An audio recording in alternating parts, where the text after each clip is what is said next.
હું બહુ નાની હતી ત્યારે એક સિરિયલ જોતી, યુવા તરવરાટ નામની, ડીડી ગિરનારમાં આવતી, અને એ મને બહુ ગમતી. હું બહુ સિરિયસ થઈને જોતી.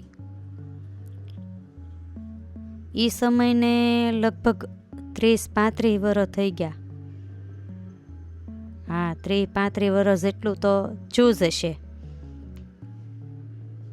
હવે આ 35 વર્ષ દરમિયાન મને બહુ અનુભૂતિ થઈ કે આ ઉંમરમાં, કે મેં સિરિયલ જોઈ એ ઉંમરમાં, કે ત્યાર પહેલાંની ઉંમરમાં, કે પછી જન્મેલા બાળકથી લઈને મરણ પથારી સુધી,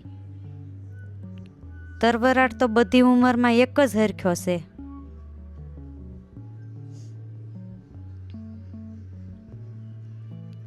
પણ આપણે આ તરવરાટને ફોલો નથી કરતા, કારણ કે આપણે ચોક્કસ આ બીજા બકવાસમાં ફસાણા છીએ.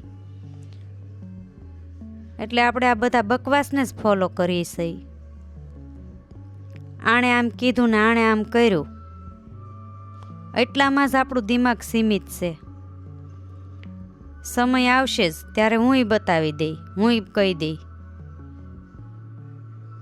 બસ આ બધામાં આપણે ફસાણા છીએ. એમાં અસલમાં આપણો હાસો તરવરાટ આપણે ફોલો નથી કરી શકતા. અસલમાં આપણે જે કરવાનું છે એ ચૂકી જાય છે, સમયને ચૂકી જાય છે. તો સહી દિશામાં જઈ ને આપણા વિચારને ચોક્કસ ફોલો કરીએ, નહીં કે આ દુનિયાના ઢાંચાને. પૂર્ણ કોઈ નથી, માટે આપણે શૂન્ય થવું છે.